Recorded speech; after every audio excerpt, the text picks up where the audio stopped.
नमस्कार, मैं रविंद्र दादेच वास्तु आर्ट में आपका हार्दिक स्वागत करता हूं। मैं आज आपको बताता हूं कि कैसे हमारे पूर्वज, कैसे हमारे ऋषि महर्षि जमीन को जब देखते थे या जिस जगह पे मकान बनाना था या कंस्ट्रक्शन करना था उसकी शुद्धि को कैसे जांचते थे, मैं उसके बारे में आज आपको बताना चाहता हूं। पहले ज़माने में क्या करते थे कि वास्तु के लिए वो ज़मीन उपयुक्त होगी या नहीं होगी उसके लिए 5-7 उनकी विधियाँ होती थी। पहला था जल भराव, यानी कि उसमें कोई भी एक करीब 1 फीट बाई 1 फीट और 1 फीट गहरा गड्ढा खोद के उसको पूरा ऊपर तक पानी से भर देते हैं और करीब करीब 100 कदम पीछे जाकर के वापस आते हैं। तब तक देखते हैं कि अगर उसमें पानी 50% यानी 50% के नीचे है तब तो वह जगह निवास योग्य यानी रहने लायक नहीं है, परंतु 50% के ऊपर है तो वह जगह रहने लायक है। पर ये जो नियम है, ये नियम राजस्थान जैसे प्रदेश के ऊपर या सूखे प्रदेश के ऊपर लागू नहीं होता, क्योंकि वहां तो पानी जो है गिरते ही जमीन सौंक लेती है। इस जगह के लिए दूसरा नियम बताया गया है। वो दूसरा नियम ये है कि आप करीब 1 फुट बाई 1 फुट और 1 फीट ही गहरा गड्ढा खोदें। गड्ढा खोदने के बाद वो जो मिट्टी है वो वापस उसमें भरें। अगर वो मिट्टी जो उसका पहले का लेवल था उससे कम होती है तो वो जगह निवास योग्य नहीं है। इसके अलावा अगर मिट्टी उसके बराबर है या उससे ज़्यादा है तो वो मिट्टी उस मकान में रहने के लिए वो जगह सर्वोत्तम है। ऐसे ही 3-4 शास्त्र के अंदर और उपाय बताए हैं। एक है कि अगर किसी जमीन का ढाल यानी स्लोप नॉर्थ और ईस्ट की तरफ आता है वह भी जमीन निवास योग्य रहने लायक है।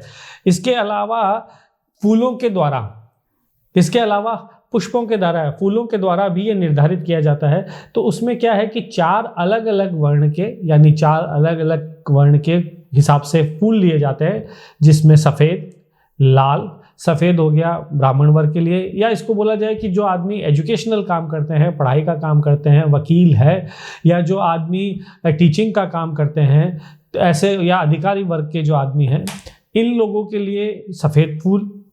लाल फूल हो गया जो भी मिलिट्री के अंदर है, सिविल सर्विसेज में है, डिफेंस में है या स्पोर्ट्स के अंदर कोई भी काम करते हैं, इनके लिए लाल फूल लिया जाता है। एक है पीला फूल, जो भी बिजनेस है, ट्रेडर है, कम्युनिटी है, ब्याज बट्टा, फाइनेंस, इस चीज़ का या इससे रिलेटेड कोई भी काम करते हैं उनके लिए पीला फूल। और जो भी सर्विसेज या कोई भी तरीके की सर्विसेज देते हैं उनके लिए काले फूल। इन 4 तरीके के फूलों को लेकर के उस ज़मीन में रखा जाता है। और ये देखिए कि सबसे पहले उसमें कौन सा फूल मुरझाया है और सबसे लास्ट में कौन सा फूल उसमें टिका है। तो जो फूल लास्ट में सबसे कम मुरझाया है, ये माना गया है कि ऐसी ज़मीन उसी वर्ण के आदमी या उसी प्रोफेशन या आदमी के लिए बहुत ही फलीभूत होती है, बहुत ही बढ़िया रहती है। ऐसे में उनको मकान बना ही लेना चाहिए। ये तो मैंने बात बताई आपको सारी पुरानी कि कैसे पुराने समय में लोग जो है वास्तु के इन सिद्धांतों का पालन करके ये जानते थे कि ये ज़मीन ये उपयोगी है या नहीं है। पर देखिए समय बदल चुका है, आज कुछ नई विधियां और आ चुकी है। इसके द्वारा भी हम ये देख के आसानी से जान सकते हैं कि ये ज़मीन, कोई भी ज़मीन उनको सूट करेगी या नहीं करेगी। देखिए समय बदल गया। पहले तो आजकल सब जगह इलेक्ट्रिक फील्ड सब तरफ होते हैं। जैसे किसी ने जनरेटर लगा रखा है, उसके पास में भी अगर मकान बन रहा है तो वो भी इतना बढ़िया नहीं है, या कोई टीवी टावर लगा हुआ है, रेडियो टावर लगा हुआ है, या इलेक्ट्रिक के बड़े पोल है जिससे हाई मैग्नेटिक जो है वेव निकलती है, करंट निकलता है। ऐसे में इसको जांचने के लिए एक विधि है, उसे हम बोलते हैं EMF यानी इलेक्ट्रिक मैग्नेटिक फील्ड। इसकी मशीन भी आती है, इसके द्वारा भी आसानी से परीक्षण किया जाता है कि यह जगह में इलेक्ट्रिक मैग्नेटिक फील्ड है या नहीं है। अगर मैग्नेटिक फील्ड है तो भी उस जगह में नहीं निवास करना चाहिए। दूसरा इसके अंदर आता है जियोपैथिक स्ट्रेस। आजकल ऐसी बहुत सी मशीनें आ चुकी हैं, इनके द्वारा ये जाना जाता है कि इस जगह के अंदर किसी तरीके का कोई एक्टिविटी, कोई किसी तरीके का जियोपैथिक स्ट्रेस आ रहा है या नहीं आ रहा है।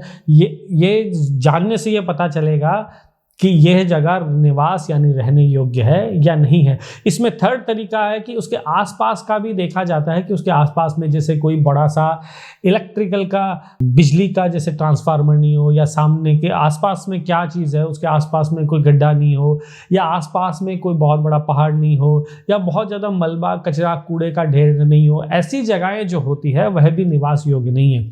तो ये जो चीज़ें मैंने आपको बताई, इसमें प्राचीन विधि भी मैंने ये ऑब्जर्व किया कि बहुत ज़्यादा इफ़ेक्टिव है। ये उन मकानों के ऊपर लागू होती है जो कि आदमी वास्तु के द्वारा बनाना चाहता है, और जो इन सब चीज़ों को बना करके मकान बनाता है वास्तु के अनुरूप। मेरा देखा गया है कि ऐसे परिवार में खुशियाँ ही खुशियाँ रहती है, फाइनेंशियल ग्रोथ बहुत अच्छी रहती है, और वास्तु के 100% रिजल्ट की प्राप्ति होती है।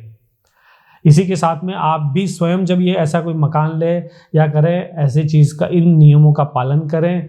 इसी के साथ मैं अपने शब्दों को विराम देता हूँ। नमस्कार।